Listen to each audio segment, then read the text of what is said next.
A video game can often be defined, at least in part, by how much power it gives to the player. How great is the player's ability to overcome any and all obstacles placed in their path? How many tools does the game give to the player to engage with whatever challenges they are faced with, and how effective are those tools? How much does a player's success in the game rely on their own ingenuity or reflexes or problem-solving skills, and how much does it rely on the abilities the game gives them to accomplish their goals? In a game like Resident Evil, the player has very little power with a limited inventory, ammo availability inversely proportional to the effectiveness of your weapons, and the famously clunky tank controls that make the simplest act of running past an enemy feel like a battle in itself, all to ensure that the player never feels entirely safe or certain that they will be able to progress. In a game like Sekiro Shadows Die Twice, the player is given in spades all the necessary tools and abilities by which to defeat the many imposing enemies and bosses of Ashina, but using those tools effectively is up to the player's own skill and willingness to improve, making for an unyieldingly tough but extremely satisfying experience. Most games work to strike at least some balance between how much power the game gives to the player and how much power the player needs to have themselves. But some games skew the balance and try to give the player as much power as they can. Some games make sure that the player is as certain as they can be in their ability to achieve their goals, regardless of their own level of ability. Some games are what we call power fantasies. Now, there are multiple kinds of power fantasies in games that give you the tools for unlimited creativity like Minecraft or Tears of the Kingdom, games that position you as supposedly the best of your kind like Hitman or Halo. But what I'm talking about are games like the Arkham series, Final Fantasy XVI, Dynasty Warriors, games that allow you to take out waves of enemies in quick fashion, put you in the midst of fast-paced action sequences doing death-defying stunts, giving you immense and unbelievable power, while critically asking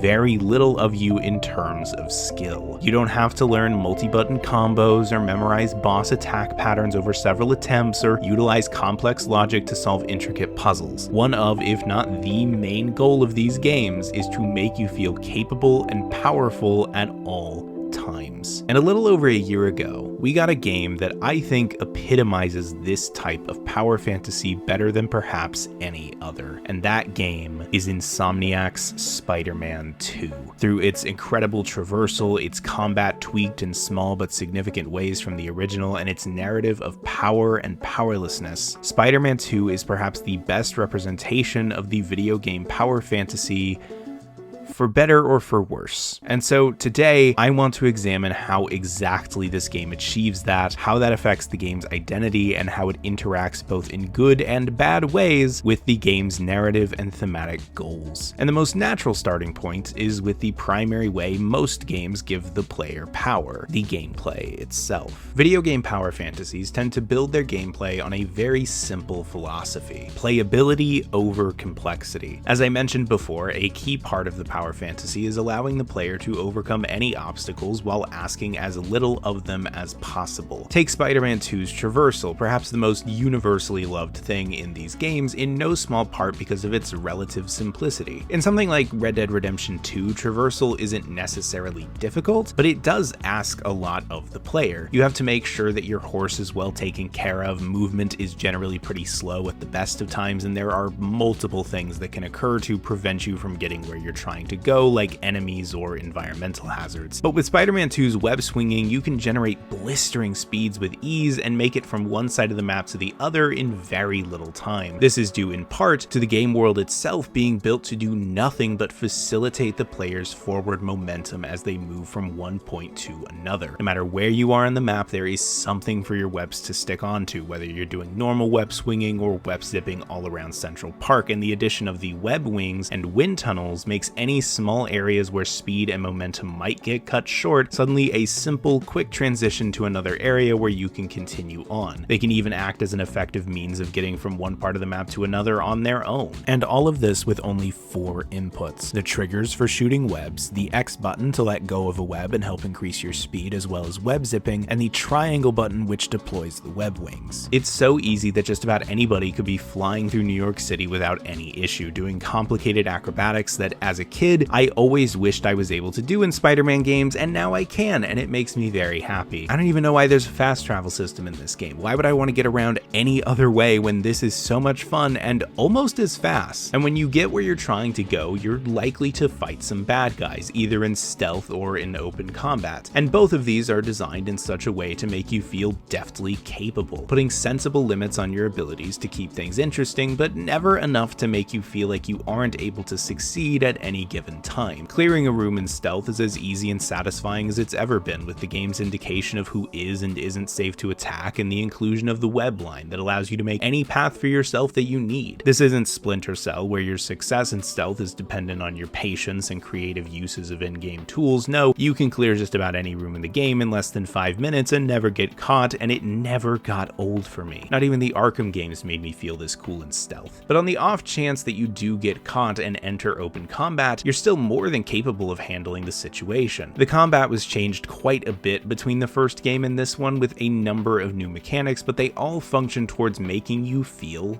powerful. They don't make the game super easy per se, but they do make you feel confident that any group of enemies you encounter can be defeated. Gadgets are simplified, trading out the wheel of 8 options, of which I really only used a few, for 4 that are all mapped to simple 2-button combinations that can do a ton of good and work to hit multiple enemies at a time and prevent any kind of overwhelm. Combat abilities were added and are as simple to pull off as gadgets, while being even more helpful, especially as you upgrade them over the course of the game, allowing you to stun or even defeat multiple enemies at a time. The new parrying mechanic helps make combat a bit more dynamic, but it hardly requires Sekiro's level of precision, with enormous windows of opportunity and clear indicators of when you need to parry, making bigger enemies and bosses feel less imposing and much more manageable. And speaking of bosses, that is a huge improvement from the first game, and yet another way that the game helps you feel powerful. In the first game, these fights weren't super interesting, either being slight variations on normal enemies or slight variations on each other, with little to no narrative significance to most of them other than them being a villain you need to beat up. But here, not only are bosses far better set up as legitimate threats in the story with more specific connections to that story, they also feel like much more unique threats with their own attacks and ways of taking them down, while never straying too far from the basic combat mechanics. And as a result, taking on Mr. Negative or Sandman or the Lizard feels like you're taking on a much more powerful foe than normal, and thus makes you feel much more powerful than normal when you take them down. And all of this is great, but my personal favorite way the game makes you feel powerful is through something I like to call cinematic gameplay. These are moments where your control over what's happening becomes incredibly limited, but what you're doing is unlike any other part of the game, like being dragged up the side of a building by the Lizard or having to navigate a sandstorm. These sequences allow you to feel even more powerful than the game can allow otherwise, giving you the ability to do things that would be difficult to map onto a controller through a mixture of QuickTime events and limited moments of direct control. Of course, most of the time, these kinds of sequences, especially in this game, can be a bit illusory. You often aren't meaningfully adding much of anything but simple button presses when the game gives you the word, but when done well, as I think Spider-Man 2 does, that illusion can be kind of forgotten as you're swept away by the adrenaline and the abject coolness of everything that's happening. It's easy to just let your awareness of the illusion slip away and allow yourself to believe that you really do have all the power. Now, after all of this, you may be thinking that I kind of love this game, and if I'm being honest, that's not entirely inaccurate. I happen to love well-done power fantasies. They are appealing to me. I could get lost for hours just swinging around the city, responding to crimes, beating up bad guys, and saving the people of New York City. This game is incredibly fun to play, but what I'm really trying to get across is just how focused this game is on being that power fantasy. I basically just went over almost every aspect of the gameplay, which is, of course, the majority of the game. Almost everything you do is about making you feel powerful, making you feel like any obstacle the game throws your way can be handily overcome without much worry, offering all the excitement and thrills that the game's physical conflicts demand. But a story is not just physical conflicts, it's also emotional ones. And for how much the game focuses on the physical conflicts, it can often struggle in exploring the emotional ones. In crafting a story of any kind, and crafting any piece of art, one of an artist's main goals is to discover the best balance between all that piece's different elements. They have to learn, usually through some measure of trial and error, what is essential and what can be sacrificed in their efforts to maintain the strength and integrity of the work in the pursuit of whatever goals they are striving to achieve. And this becomes infinitely harder the more elements there are to balance, one of the reasons that cutting and consolidating things is so essential in editing and rewriting. And not only does Spider-Man 2 put more focus on being a power fantasy than it does on exploring its emotional conflicts, it also has a ton of different narrative elements still left in the final draft. Spider-Man 2 is a narratively ambitious game to say the least, especially when compared to the first game and Miles Morales. There are far more plot lines and themes that the game is trying to explore. There's obviously the main conflict of Kraven hunting criminals throughout New York City as a means of suicide by supervillain, and there's also Peter's struggle to find a balance between his life as Spider-Man and his life as a regular person, his reunion with his best friend Harry Osborn, forcing him to question what he really wants in his life, where his responsibilities really lie, and how effective being Spider-Man really is. Those two plot lines alone would be more than enough to sustain a single story. Hell, they're about as much plot as we got in the other two games, but there's also Miles' struggle to define himself, along with his unresolved hatred for Martin Lee beginning to stir after Kraven's hunters seemingly help him escape prison. There's also the minor plotline of Mary Jane struggling to find success in a world of journalism that values eye-catching headlines over good substantive reporting. There's Harry, who's struggling to figure out what he personally can do to make the world and his friends' lives better, beginning to wonder if he has anything to really offer. And of course with Harry, there's the symbiote suit and Venom, so we have to deal with all of that too. Is it any wonder why this story is so messy? And why do these messy Spider-Man stories always seem to involve Venom? What's interesting about all of these different plot lines though is that they all, to some extent or another, involve the theme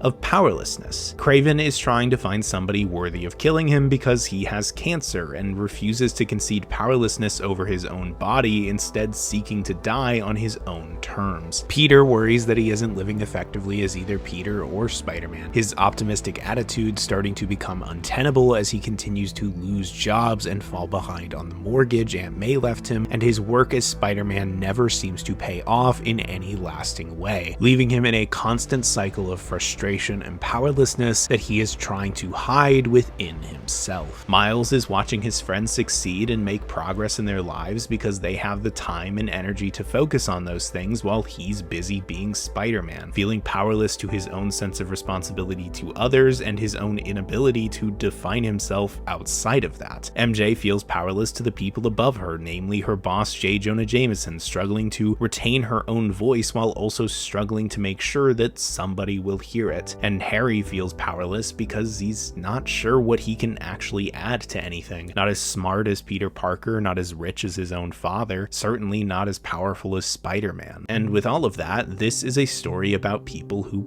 feel powerless, told in a video game that is often focused almost entirely on making the player feel powerful. Do you see the problem here? The game puts so much focus on the power fantasy and the physical conflicts therein that it struggles in exploring its emotional conflicts adequately, because those conflicts are about not having power. Nothing in the combat or traversal helps to communicate that theme, and in the brief bits of more story-centric gameplay, it's painfully obvious how much less thought was put into them. It's mostly long sections of large areas to explore and interact with different things as Peter or Miles, but unlike a game like Life is Strange that's filled with sections like that, there's not a lot of choice making and not a lot is learned from them outside of perhaps a little bit of exposition. Being able to play them adds very little narratively. They honestly could have just as easily been cutscenes, and the same information would have been communicated in about the same way. There are two exceptions to this. There are the MJ missions that actually do make you feel less powerful than usual, being forced to be more careful in your approach to things, but those sections are few and far between, and for the most part don't add much substance to the theme anyway. By the end, MJ sections are literally just a stripped down third-person shooter. And then there are moments where the game will utilize that cinematic gameplay I talked about earlier, not to give you more power, but rather to take it away way. Like when Peter gets stabbed by Craven and you then have to play as MJ trying to drag his limp body to safety as Harry and Craven fight around you. And I really like these moments, but they also are few and far between, showing up maybe only a few times in the entire game. And because of this, the game doesn't give itself much in the way of means to explore that theme cleanly, struggling to evoke powerlessness in the gameplay in a meaningful way, often leaving that theme in the cutscenes to contrast with the gameplay. And that can work to some extent, like how Uncharted 4 utilized that contrast to its benefit by forcefully taking power out of your hands in cutscenes and showing how insufficient that power in the gameplay truly is in regards to the story's emotional conflicts. In that way, the gameplay is merely an extension of the cutscenes and vice versa, all the different elements building on and strengthening each other. But Spider-Man 2 doesn't do it with nearly that much intent, the power fantasy gameplay and the powerlessness of the cutscenes feeling decidedly separate from one another. And really, that's kind of the whole problem I'm trying to get at here. On paper, the storytelling of Spider-Man 2 is pretty sound. If you just watch the cutscenes and relevant gameplay footage, the narrative might actually work a little bit better and not feel quite as messy. But within the context of the video game medium, the audience's primary point of contact is the gameplay. They are not just a passive observer witnessing a narrative about powerlessness where every aspect is the same distance away. They are actively participating in a power fantasy where some aspects are much closer to them than others. Watching Peter's powerlessness in losing his job holds a lot less emotional weight when we just exercise so much power in defeating a giant man made of sand and saving the city. One we experienced firsthand, the other we experienced from a distance, and without a meaningful experiential connection between the two, the closer of those experiences is going to mean a lot more than the other. If you don't do the proper legwork to explore your themes and tell the story within the mechanics and game systems themselves, and put too much of the onus on everything surrounding them to do it, the story is going to be much less emotionally potent as a result. Taking that into account, it's no wonder why so many of the cutscenes actually go in the opposite direction of Uncharted 4, often involving characters facing an emotional struggle they don't feel they have the power to overcome and running away into the power fantasy gameplay, so that they, and by extension the player, can just kind of forget about it.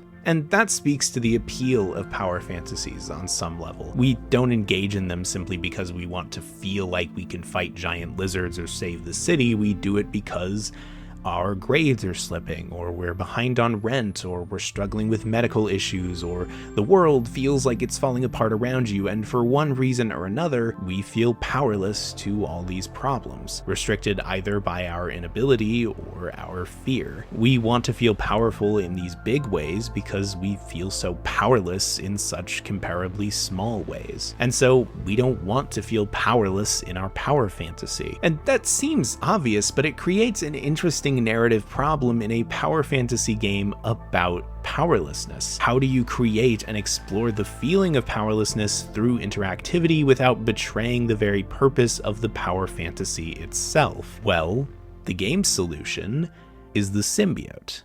The symbiote in this game is an alien life form that functions as a healing suit, being used to keep Harry alive as he struggles against a vague, incurable illness that also killed his mother. He needs the suit to survive, and once he realizes that the suit also gives him incredible power, he decides to use it to try and be a superhero like his friend Peter. Only thing is that after Peter gets stabbed by Craven, the symbiote leaves Harry behind and latches onto Peter, not only healing him, but giving him immense power that makes him far more effective as Spider-Man. The symbiote, like in all other versions of this story, offers power in the face of powerlessness. But unlike other versions of this story, you as the player get to feel that power firsthand, and the game expresses it in a couple of ways. The first is the symbiote-specific combat abilities the game gives you that are almost all more offense-focused than your original combat abilities that mostly just stunned enemies and set them up for further attacks, while these do a lot of damage on their own. And the second is the Symbiote Surge ability, giving you a short span of time where you become virtually invincible. Shields mean nothing, bigger enemies are as weak to you as smaller ones, and you move so fast that even if you can take damage, it doesn't really matter because you won't. It's a period where you have all the power and your enemies have basically none, but that power comes at a cost. To have that much power, Peter has to sacrifice something, and as the game goes on and the suit visually looks like it's becoming more and more a part of Peter's body, what that sacrifice is becomes clear. For the symbiote's power, Peter has to trade any control over his emotional state. He starts getting more violent, more angry, snapping at people he cares about for no reason, calling Connors weak for not being able to resist his transformation into the lizard. Craven tells him, I see a man. I sense a beast. During the lizard fight, as you're chasing the giant reptile through the city while Craven's hunters are also going after him, Peter yells at Connors to stop, and there's a palpable frustration coming through. Stop! You're hurting people! Are you kidding me, Connors? These damn hunters! I told you to stay away! As though Peter, after everything that he's had to deal with not only in this game but in his entire career as Spider-Man, is just saying with a loud but exhausted voice, "Can you just quit it? Can all of these supervillains just fucking stop?" Making that happen is something he's never had the power to do before, but the suit gives him that power. It gives him the power to stop Connors and turn him back. But when Connors then says that he needs to take the suit off, Peter responds very simply, You said it chose me, Doc. It makes me a better Spider-Man. The symbiote gives Peter the power to do what he's never felt like he can do. It makes him feel like his work as Spider-Man could actually make more of a difference than it seemingly has. But more than that, it gives him the power to feel like he can do those things on his own, and even convinces him that other people are in fact the problem. Miles is just holding him back, not doing things right, getting in the way. Harry isn't appreciative enough of what he's doing for him. MJ is writing stories that make him look bad because she's selfish. Like an abusive partner, the symbiote manipulates him into isolating himself from others, using his frustration and his fear to make him believe that he's better off alone, doing everything himself, trading his relationships with others for that power.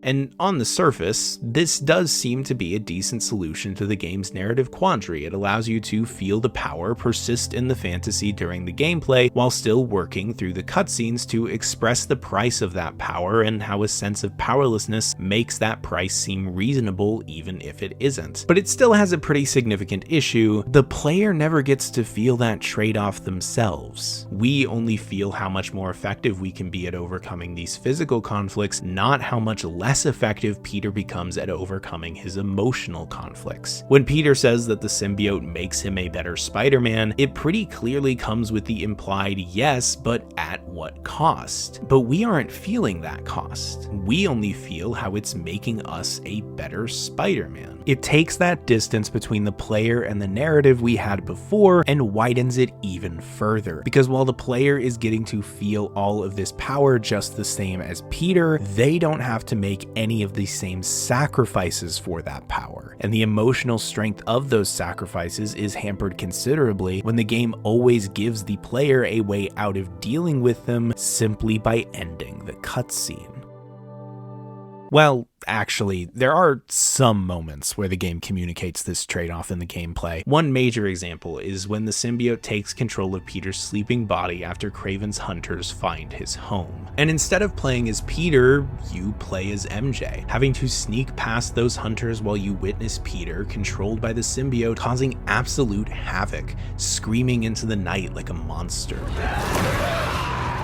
And eventually, MJ follows him into a tunnel, and it suddenly begins to play more like a horror game than a power fantasy. Watching the shadow of this amorphous creature on the wall, running away from the symbiote once MJ's attempts to wake Peter up fail, that power you've been using this whole time suddenly turned against you. That is an effective way of communicating the price of power through the gameplay, forcing the player to question what exactly the nature of this power is and what it's transforming Peter into through direct experience, recontextualizing your further use of that power. Granted, it's not a lot. The tunnel section itself is maybe a little over a minute of actual gameplay, probably the result of not wanting to leave the player powerless for too long, but it's honestly still one of my favorite bits of storytelling in the game. Probably my favorite bit, though, is when it becomes Miles's job to face down his corrupted mentor after he nearly kills Craven. And this, for me, is honestly the peak of the game's story. John Paisano's score is the perfect backing track to this emotional battle as Peter not only speaks out in anger at Miles, but in desperation, pleading with him to understand why this suit is so important, why he needs this power. He can save everyone, no one has to die on his watch ever again, he can fix everything. And the game puts you in this role of having to take away that power, reject it, fight against it, as a character who has been adversely affected by it. Miles refuses to let his friend go on like this, refuses to lose sight of who Peter really is, himself driven by his own realization not long before this that the only one holding him back is himself. And it ends with you, as Peter, having to tear the symbiote off. And it's not much to just do a few quick time events, but there's something ironically powerful in being able to play that small role in refusing this power that has been so useful to you up to this point, but it's such a great cost. It is a sequence that makes the power fantasy and the story of powerlessness feel as one rather than at odds, giving you the power as Miles to push Peter towards that decision, but acknowledging that ultimately it is only Peter himself who has the power to make that call. Two people, neither of which have the power to solve this on their own, but together can at least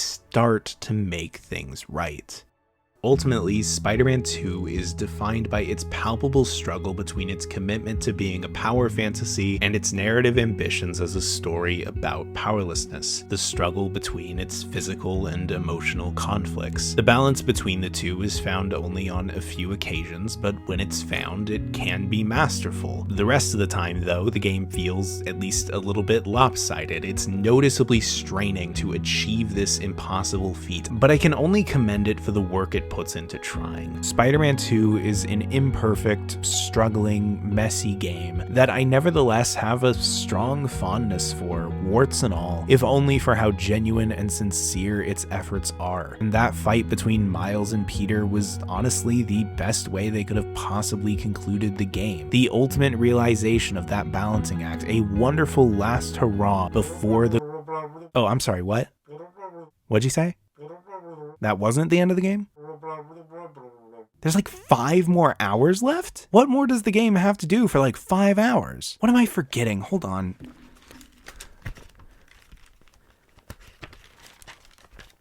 Oh, yeah, that. Once Harry gets his hands back on the symbiote, he turns into Venom, and the game then gives you a fairly lengthy gameplay sequence of playing as Venom, and there are a few reasons I don't like this segment. Number one, playing as Venom honestly isn't even that fun. He's really slow and cumbersome, and his attacks are super limited, so it gets boring pretty fast. Number two, playing as Venom is narratively useless. It adds absolutely nothing to the emotional experience of the game's themes or characters. It's just cool to play as Venom. There was an entire Spider-Man game in the early 2000s that was pretty much sold on that premise. And three, it undermines what the game just worked so hard to communicate. Because while we were just forced to tear that suit off, forced to recognize that the power wasn't worth the cost, here we are playing as Venom and being given no reason not to take joy in that power. The story tells us that the symbiote is bad and not worth it, but the only thing we're experiencing in the gameplay is how effective that power power is, annihilating Kraven with very little issue. And as we have thoroughly established, what the player experiences firsthand is going to matter more than what they experience from a distance. What they are told is not going to matter as much as what they feel. To me, this is indicative of the fact that maintaining that power fantasy was prioritized, even if only slightly, over thematic and emotional consistency. This is the moment where the game's unbalanced nature starts to catch up with it, surpass it, and get so far ahead of it that it could never retake its lead. And on some level, I think having Venom in the game at all made that almost unavoidable. The symbiote/Venom story presents yet another interesting narrative problem in and of itself. Before Venom enters the picture, the symbiote story is built almost entirely on the internal emotional conflict of Peter's corruption. But this isn't a slow-paced character drama that can subsist purely on that emotional conflict. It needs some kind of physical conflict like Sandman or Kraven to fill that void in Venom's absence, somewhat necessitating more plot lines than the story will likely be able to handle. Not only that, but by the time the suit is off of Peter and onto Harry or Eddie or whoever else, that emotional conflict has been, at least in some way, pretty much resolved. It had to be for Peter to get the suit off and overcome its corrupting influence. And meanwhile, so much focus was placed there that whoever becomes Venom almost certainly is going to be a little underdeveloped, because while that internal conflict rages on, they kind of just have to piddle around the story finding reasons to be mad at Peter for when they suddenly have to take center stage. And so they are almost never as emotionally interesting as the villain they replaced. And that leaves only the physical conflict of fighting this big goopy monster, and that's just not very interesting to me. Why do you think most of these stories outside the comics leave Venom for the third act? It's because they kind of have to. They spend most of the story on that emotional conflict because that's what most of the story is, and they make sure that Venom only shows up when the physical conflict will be just enough to sustain it. Different versions of the story have tried in their own ways to make this work, but even when it's done well, like in Spectacular Spider-Man for instance, it's still a little messy and some stuff gets left behind by necessity. The story always struggles because inherent to its very premise is the failure to balance the emotional and physical conflicts that make up your typical Spider-Man story. So when you put that into a Spider-Man story that's already struggling on that point by nature of it being a power fantasy about powerlessness, by the time we get to Venom, those emotional conflicts start to feel oddly intrusive in an effort to maintain their place in a story that often feels like it doesn't want them. Suddenly, the game is in a rush to conclude its various storylines. You fight MJ as a symbiote in a very similar manner to the Peter Miles fight, but a lot weaker, so that MJ can tell Jameson to fuck off. Miles has to delve into Peter's soul or something with Martin Lee to save his life so that Miles can choose to let go of his hatred for Lee. Miles chooses to make a much more distinct suit to separate his identity from Peter's, and it looks... I'm not even going to get into it. And none of these things are bad in and of themselves, but they kind of get lost in the noise as you realize just how poorly set up a lot of these payoffs were. Because more than anything, the game was focused on the physical conflicts, not the emotional ones. And that's because it was focused on making you feel powerful, and exploring those emotional conflicts would have necessitated making you powerless, something Insomniac clearly wanted to keep to a minimum. But following Peter's rejection of the symbiote, you suddenly aren't able to use the symbiote suit or any of its perks. Not the combat abilities, not the symbiote surge, you can't even put on the suit for pure cosmetics. The game takes that suit away, and now you have to go without its power, achieve your goals without those abilities. And this is small because you obviously still have a lot of power, but it's kind of nice that they're willing to take that away in the name of thematic consistency. Actually, I'm just kidding, because after only a few more missions, only 2 of which where you even play as Peter, you get the anti-venom suit that is basically the exact same thing as the symbiote gameplay wise. And this is my least favorite thing in the game. What the anti-venom suit represents is the game undercutting its own themes. The entire point of the symbiote suit and its power up to this point was to express the idea that power comes at a cost. To have the power to do one thing, you are inevitably going to give yourself less power to do something else. But the anti-venom suit basically says, Never mind. The game severely undermines its own thematics by giving you that power without even the narrative trade-offs. And as such, even though it was trying to get rid of them, the game was still making a sacrifice. It was sacrificing the integrity of its thematics so that the player could continue to feel as powerful as possible. It's a nail in the coffin to me, a clear message that this is what was most important to them. And as a result, as the game enters its final stretch, everything just feels a little weightless. The game's commitment to being a power fantasy has greatly impeded its ability to discuss its themes of power and powerlessness. Its unwillingness to attach any kind of strings to the power it gives to the player has hindered its ability to express the price of that power, even if it gives a valiant effort otherwise. And that doesn't help with its existing struggle to balance all of its many plot lines to begin with. The game ends with something of a whimper in spite of its big cinematic sequences and its emotionally charged ending beats and venom with wings. It is a spirited attempt, a hallmark of these games, ending an incredibly messy but deeply heartfelt and sincere story by pulling all of its threads together against all odds to make me cry. They did it in the first game. They did it in Miles Morales, but while they try to do it here, it simply can't make up for all the narrative's many shortcomings, particularly in regards to how it handles a critical part of the third act,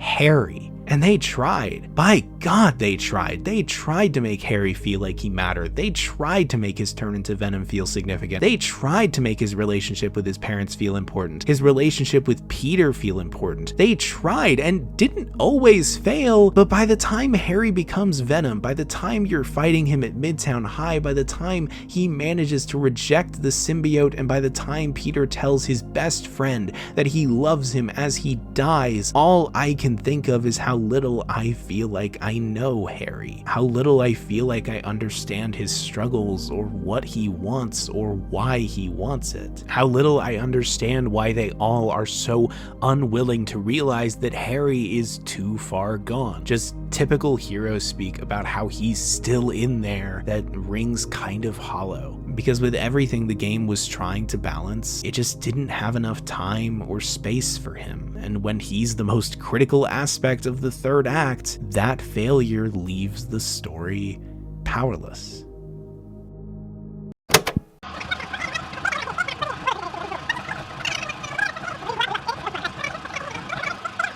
That's how I was expecting to end this video when I decided to make it. That's how I remembered feeling about the game by the end of my first playthrough, and make no mistake, I do still agree with all of what I just said, otherwise I wouldn't be saying it. But as a part of making this video, I played the game again for the first time since it came out, and my feelings became just a little bit more complicated, because all of a sudden, after a year of my life had gone by in this chaotic mess of a story, I started seeing myself.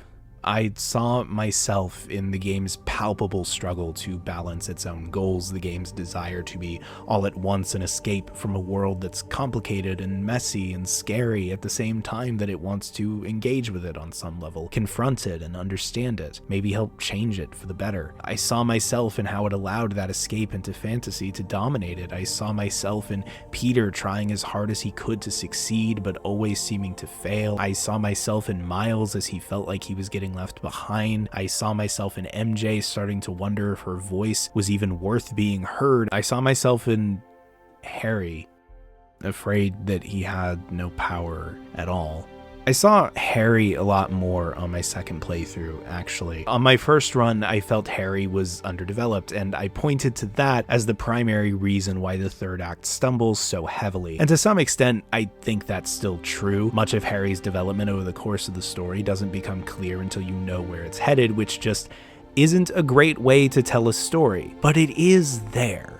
On my second playthrough, I noticed how focused on recapturing the past Harry was at the beginning, finding and buying his and Peter's childhood bikes online and reminiscing quite a bit during his time at Coney Island with Peter and MJ, clearly trying in some way to make up for the time he lost during the treatment of his vague illness. I noticed how happy he was to learn not only that Peter was Spider-Man, but that he also had some new power through the symbiote. I noticed how he acted so carelessly in trying to help Peter, I noticed how he was just trying to do what he thought heroes do: show up, look cool, kick some butt, try to sacrifice himself because he's just that desperate to do something. I noticed how much Harry hated it to not have that power once it chose Peter instead, not because it was healing him, but because it made him feel useful for once in his life. As the hunters destroy the Emily May Foundation building, essentially Harry's attempt to heal the world in his mother's words, he refuses to leave it behind even though he's now incredibly weak compared to this danger. When Peter says the Foundation doesn't matter as much as making Harry healthy again, I noticed how Harry didn't seem convinced. He just watched this thing he cares about more than anything, something that gave him the power to make a difference, get destroyed. And he was powerless to stop it. I noticed how that powerlessness and that growing physical weakness translated into frustration and anger towards his own inability, amplified by the one thing that gave him power, choosing someone who, from his perspective, already had enough. And I noticed how that simmering, misaimed hatred allowed the symbiote to take complete control of him, using him for its own ends. I noticed how, even with all the physical power in the world, Harry remained powerless, trapped within a body that was no longer his own, controlled by a force he has deluded himself into believing is his friend, because then he can pretend that this is just actually what he wants. He has complete control and he's totally happy. He chose this. He's okay with this, more than okay with it. I noticed that Harry was alone. Even before everything really got going, I noticed how during the Coney Island mission, Harry feels like kind of a third wheel. You do several things with just MJ, but not nearly as many with just Harry. I noticed how Peter doesn't tend to really think about Harry's emotional state, only really worrying about his physical state, his illness, likely so focused on his own problems that he doesn't have the time or the energy to worry about anything deeper. I noticed how Harry isolated himself even without the symbiote, pushed MJ away when she was just trying to help, and the symbiote gives him more than power, it gives him comfort. It makes him feel okay, makes him feel like all he's ever wanted is finally within reach, the ability to heal the world. But healing the world just means creating a hive mind where everyone is the same, working towards the same goals, doing all the same things, creating one shared identity and thus being alone. That's the only real power the symbiote gives to Harry, the unparalleled ability to be alone. There is a certain comfort in isolation, a comfort in its unchanging, stagnant nature. You always know what to expect. You always know that you can handle whatever comes next because you always know generally what's going to happen tomorrow and the day after that and the day after that and the day after that. You're gonna wake up at 11 o'clock on a good day. You're gonna do the bare minimum of taking care of yourself, deodorant, brush your teeth, make your hair look not terrible sometimes. You're gonna eat some food that's probably not very good for you, but you don't have the time or energy to make anything better, and it's either that or nothing at all. You're gonna work, or maybe you're not gonna work. It depends on how distracted you get and how little energy you have, because you're not gonna have a lot no matter what. It's just a matter of to what extent. And then after you've done some work or gotten over the shame of not getting any work done, you're gonna sit in your bedroom in the dark by yourself and you're gonna play Spider-Man 2. And you know that you'll have to go to bed eventually, and you know that staying up so late is just part of the problem, but for right now, you feel in control. You don't feel trapped in your own body, trapped in your own mind, your own soul. You don't feel trapped as yourself. For now, you're free, and you want that to last as long as you can. In this moment, you feel powerful. But then you turn off the console, turn off the TV, and you sit in silence and darkness. Those feelings come rushing back, enveloping you, overwhelming you, and you're terrified. You realize that you're always terrified. It's so easy to convince ourselves that the symbiote whispering in our ear is just our own voice. It is our choice. We either want it to be this way or it's all our fault. that it is this way, that at least makes it feel like we have power over it. It makes us feel like we could escape ourselves as soon as we choose to. We just don't, because we either like the isolation or we think we deserve it, when in reality, we're just terrified of the mountain we'd have to climb to escape, terrified that we could never scale it, terrified that we can't handle it. We can't. I can't. Okay, let's take a step back before this gets unbelievably heavy and a little too personal, as though it hasn't already. Do you know what one of my favorite parts of this game is, even on my first playthrough? The side missions. The side missions in the first game, and even Miles Morales, were some of their weaker aspects to me. They were, for the most part, just thinly veiled justifications to beat up a bunch of bad guys. But here, the side missions are more like their own little side stories. Some of them even spanning multiple different missions, like Peter's fight against the Cult of the Flame, or Miles' search for instruments stolen from a Harlem museum. Even the side activities like the Prowler stashes, Sandman's crystals, and Craven's hunter blinds reveal a larger narrative over time, rather than just being things to check off a to-do list like Fisk's construction sites in the first game or the Roxxon labs in Miles Morales. And what I love about these missions the most is that almost all of them are refreshingly small-scale stories, often centered around people who feel powerless.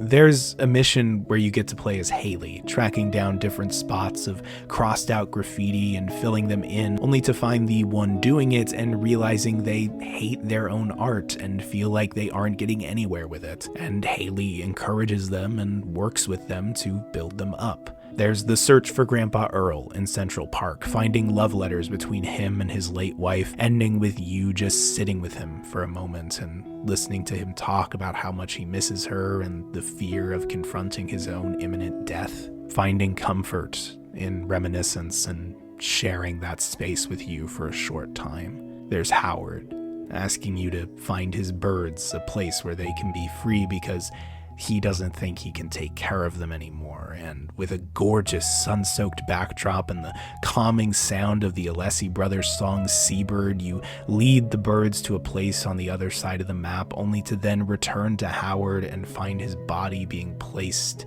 into an ambulance. He used some of his last breaths to make sure that his birds would find a new home where they could be free and see the world the way he never really got to. The game lets you feel the joy of that power swinging and flying in a way you never could in real life, doing something for someone who doesn't have the same power, only to confront you with something you have no power over.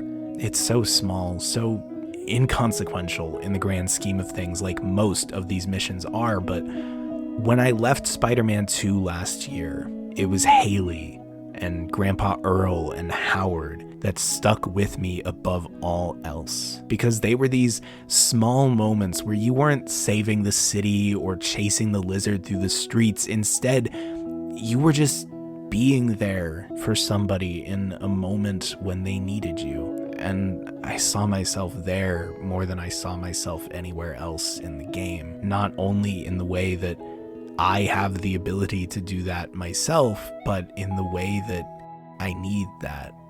I think we all do, sometimes. But the symbiote hates that. The symbiote tries to isolate its host, and it does so by convincing them that everyone else is just holding them back. Everyone else is just getting in the way. Everyone else is the problem. But it does that by dredging up very real negative emotions, feelings founded in very legitimate places. That's what it did with Peter's frustration and his desperation, and that's what it did with Harry's fear and anger, much closer to the surface. During the fight between Venom and Spider-Man, Peter and Harry, Venom says things that could very well apply to both the symbiote and Harry. The feeling that they've been abandoned by Peter, the feeling that Miles has turned him against them, the feeling that they gave him everything, so much power, and yet he rejected them. The symbiote doesn't make you someone you're not, it makes you the worst version of yourself. The symbiote is defined by jealousy and fear and hatred, and its goal is to dredge those things up within its host and destroy every other feeling in order to make them exactly like it, under the guise of making them powerful when really they are powerless. By manipulating its host to allow those emotions to define them, to become isolated, the symbiote is able to control them without any issue. And Harry says, this is the real him.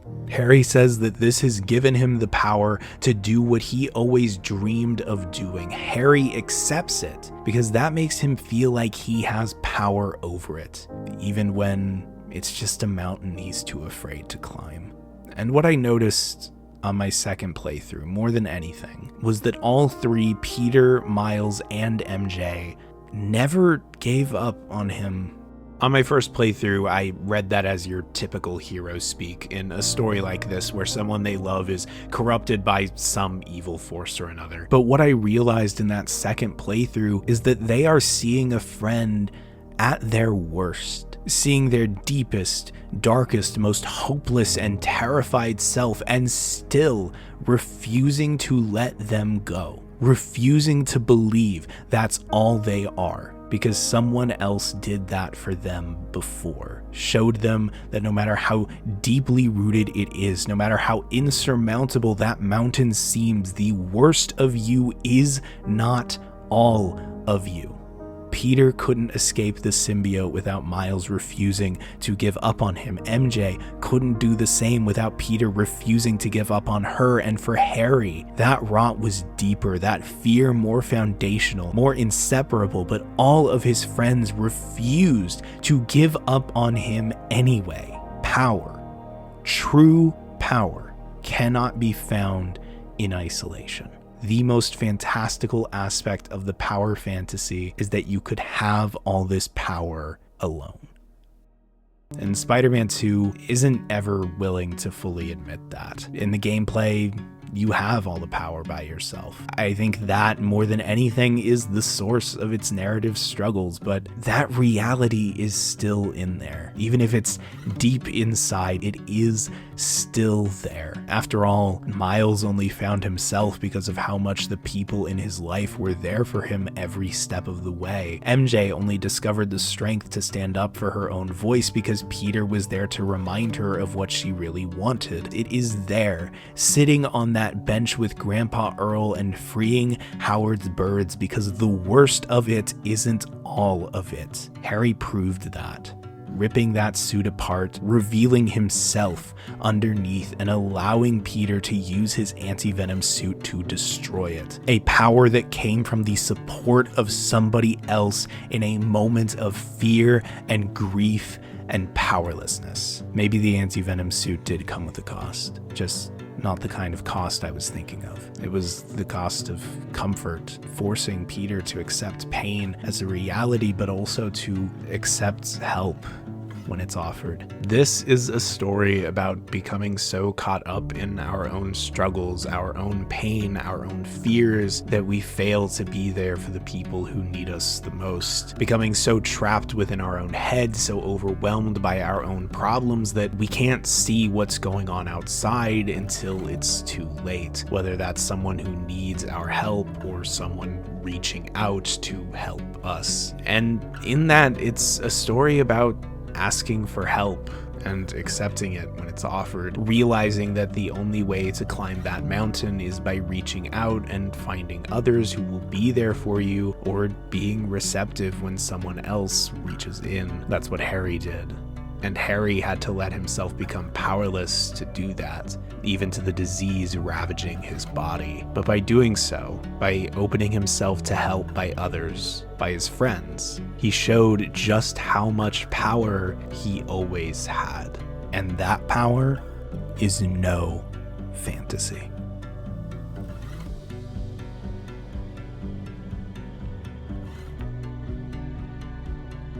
Hey, thanks for watching the video. I hope it meant something to you. If you enjoyed it and want to help support me in making more like it, you can follow the link in the description to join my Patreon, where for only $2 a month, you can get early access to future videos and exclusive companion videos. This time, I talk about why the Spectacular Spider-Man TV show is one of the purest distillations of the character. Once again, thank you very much for watching this video, and I will see you in the next one.